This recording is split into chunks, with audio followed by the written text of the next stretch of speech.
Di tengah keindahan hutan Amazon, di balik rimbunnya dedaunan, bersembunyi seorang gadis bernama Aimbo berumur 13 tahun sedang menunggu burung-buruannya. Ia sedang berusaha keras melepaskan diri dari jebakan buatannya sendiri. Meski seseorang dari desanya yang bernama Etok datang, ia sama sekali tidak berniat membantu Aimbo. Sementara itu di desa Kandamo tempat Aimbo dilahirkan, sedang terjadi krisis makanan.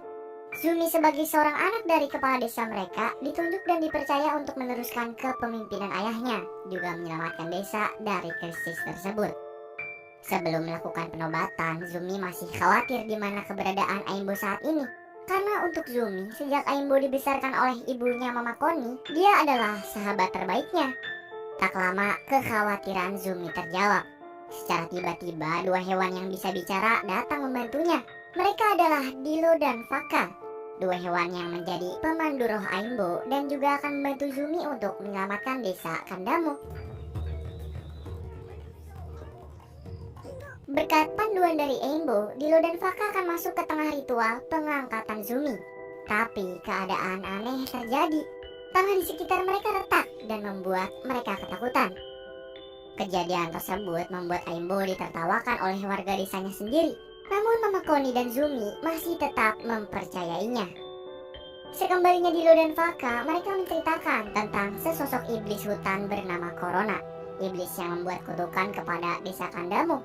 Akan tetapi, Aimbo bisa mengakhiri kutukan tersebut dengan mengambil akar yang jauh di dalam hutan untuk menyembuhkan desa dan mengakhiri kutukan.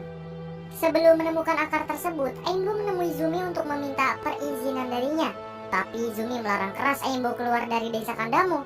Ia masih menganggap kalau roh pemandu Aimbo tidak lebih dari hayalannya saja. Sementara Mami Koni, ia berusaha meyakinkan Aimbo kalau dirinya dan Zumi hanya memiliki pandangan yang berbeda tentang cara mereka melihat dunia. Aimbo merupakan anak yang sangat istimewa, jadi ia bisa melihat apa yang tidak bisa dilihat Zumi. Begitupun sebaliknya. Karena selama ini Mama Koni udah tahu saat ia menemukan dan membesarkan Aimbo. Dirinya sudah diberi tanda oleh Mendiang Lizzie, ibunya Aimbo serta sahabat Mama Koni. Mendiang Lizzie juga bisa melihat dunia roh seperti Aimbo anaknya. Roh-roh tersebut bekerja secara delusi agar Aimbo bisa mendapatkan pelajaran untuk dirinya sendiri. Pagi ini Aimbo terbangun melihat dua kera yang sedang bermain. Ia segera menuju ke kamar Zumi untuk menceritakan kisah yang semalam diceritakan oleh Mama Koni. Akan tetapi, cerita semalam merupakan kisah terakhir yang disampaikan kepada Aimbo. Beliau meninggal di atas tempat tidurnya. Selain itu, Atok datang memperburuk keadaan. Ia menyalahkan Aimbo atas tewasnya Mama Koni. Menurut Atok, Aimbo dan roh pemandu adalah penyebab segalanya. Tapi meski Atok terus menghina Aimbo dan menganggapnya sebagai ancaman desa, Zumi tetap mempercayainya. Namun Atok tetap memaksa kalau ia akan mencari Aimbo dan menghancurkan pemandu roh yang bersamanya. Aimbo kehilangan Mama Koni, satu-satunya orang yang mengetahui semua cerita mendiang ibunya. Bersamaan dengan datangnya seekor anak kura-kura yang merupakan pertanda dari roh pemandu lain bernama Motilo Mama. Aimbo pun segera melanjutkan langkahnya mencari keberadaan Dilo dan Faka.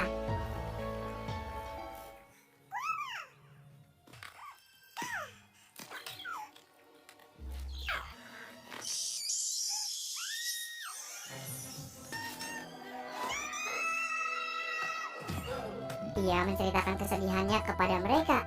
Ditinggalkan satu-satunya orang yang sudah seperti orang tua kita sendiri, itu pasti sangat menyakitkan. Seolah cahaya terang yang selalu menerangi hari-hari redup seketika. Keesokan harinya, Zumi berencana untuk mencari Atok bersama dua orang, mencegahnya untuk menyakiti Aimbo. Yang mana saat ini Aimbo sedang dilatih memanah oleh Dilo dan Faka. Mereka memberitahu Aimbo kalau ia hanya perlu percaya dengan dirinya sendiri dan memberikannya sebuah anak panah ciptaan mereka. Nah, rencananya Aimbo akan mencari Motilo Mama dan menanyai roh itu tentang keberadaan akar untuk menghilangkan kutukan desa. Dilo dan Faka nggak bisa bantu apa-apa. Mereka cuma akan membantu di saat mereka dibutuhkan. Dalam perjalanan, Aimbo melihat asap hitam ada di tengah hutan. Asap itu berasal dari para pekerja ilegal yang sedang menghancurkan hutan Amazon sedikit demi sedikit. Dialah sosok corona yang menjadi bencana di hutan Amazon.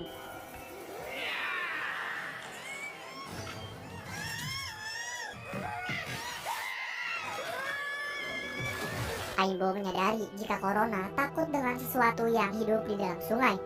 Begitupun dengan Atok. Ia mengikuti jejak anak panah milik Aimbo sampai tiba di tepi sungai dan menerjunkan dirinya yang sedang kesal. Ia berhasil menemukan dan menangkap Aimbo di tepi sungai tersebut, lalu memanahnya. Nah, Atok ini berbohong dengan mengatakan kalau ia diperintah Zumi untuk menangkapnya. Ia juga mengetahui cerita tentang Lizzie, mendiang ibu Aimbo yang terkenal sebagai pemburu terbaik di desa.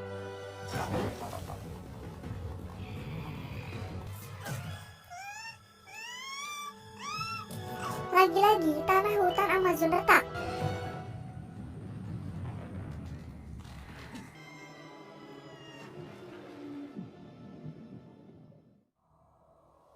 Aimbo terbangun oleh kura-kura kecil sebelumnya, mengajaknya ke tempat berbeda yang tidak pernah diketahui siapapun. Di sanalah ia bertemu dengan roh Motilo Mama. Motilo Mama mengetahui tentang Aimbo dan ibunya. Ia juga mengetahui Aimbo bahwa akar yang ia cari berasal dari akar pohon suci kesukaan Aimbo sejak kecil. Pohon suci tersebut merupakan sebagian dari jiwa ibunya.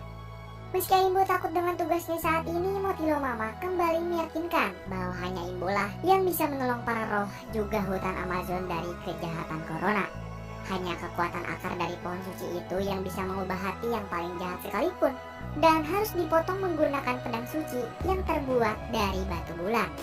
Nah, pedang tersebut ada di gunung berapi bulan. Keesokan harinya, Aimbo kembali didatangi Dilo dan Faka. Mereka menyuruh Aimbo untuk membawa pohon ceri kesukaan Pelehu sebelum ia mendapatkan batu bulan suci.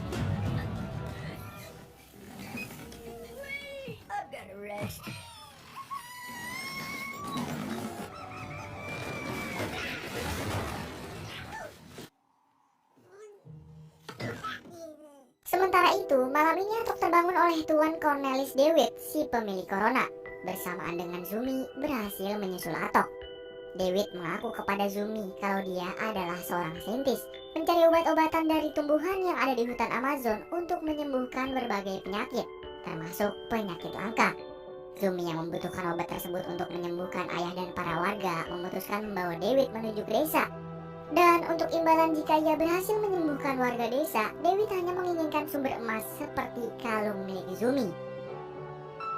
Di malam yang sama, Aimbo bersama Dilo dan Faka akhirnya berhasil menemui Pelehu, seekor kukang raksasa. Mereka memberitahu Pelehu bahwa Aimbo diutus oleh Motilo Mama untuk mendapatkan batu bulan darinya. Agar Pelehu mau memberikan apa yang diinginkan Aimbo, ia memberikan sebatang pohon ceri untuknya dan membuatkan batu bulan tersebut berbentuk pisau. Setelah mendapatkan apa yang diinginkan, Aimbo dan Dilo harus bergegas pergi terbang, dibantu Faka menggunakan kipas milik Pelehu dari gunung api tersebut.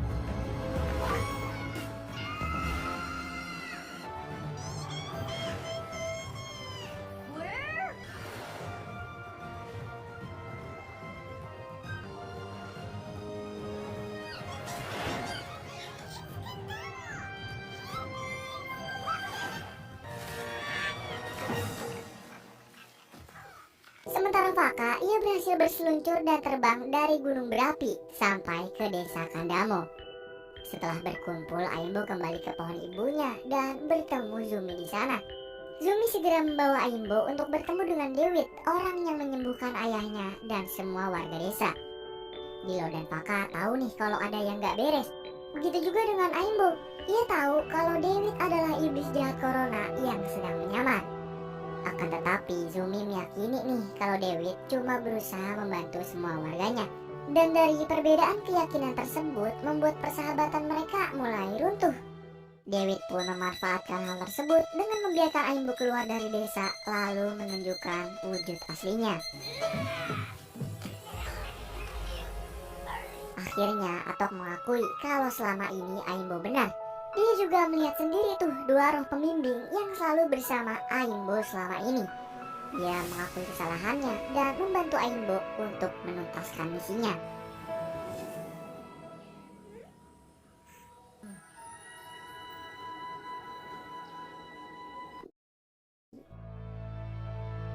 Dialah Lizzie yang membisikkan Dilo dan Faka untuk membuatkan Aimbo sebuah anak panah emas lalu memberikan kekuatan ke dalamnya.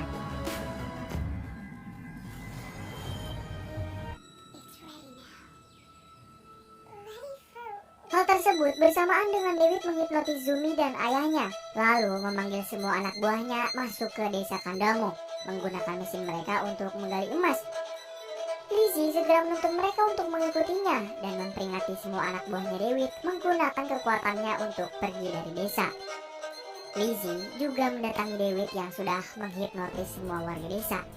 Kemudian kebenaran pun terungkap dari Atok dan Lizzie. Nyatanya dahulu kala Dewi merupakan orang asing yang diselamatkan Lizzie.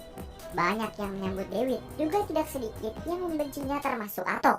Ia cemburu sebab Lizzie dan Dewi saling mencintai. Sampai akhirnya Lizzie diselamatkan oleh hutan dan menyatu dengan hutan. Sebab iblis Corona sudah menunggu Dewi untuk dikendalikan. Kebenaran tersebut membuat Corona menunjukkan wujud aslinya dan menculik Zumi yang masih dalam pengaruh hipnotisnya. Sekarang nasib hutan Amazon ada di tangan Aimbo seorang. Ia hanya memiliki satu kesempatan untuk menembakkan panah kepada Corona, menyelamatkan semua warga desa dan menghancurkan Corona dari tubuh ayah kandungnya. Atok, Dilo dan Faka berencana untuk menyelamatkan Zumi. Sementara Aimbo, ia mencari posisi yang pas dan menembakkan anak panah emasnya.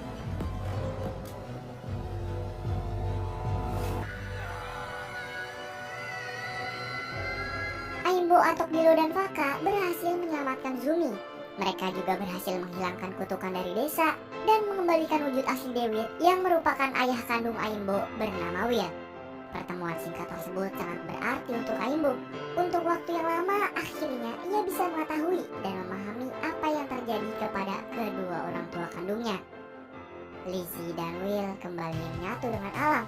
Begitupun Aimbo, persahabatannya dengan Zumi semakin erat setelah semua yang sudah mereka lewati. Aimbo telah berhasil menunjukkan kehebatan dirinya, menemui ibu dan ayahnya, mengalahkan Corona, serta menyelamatkan desa dari wabah penyakit dan kutukan. Kemudian film pun selesai.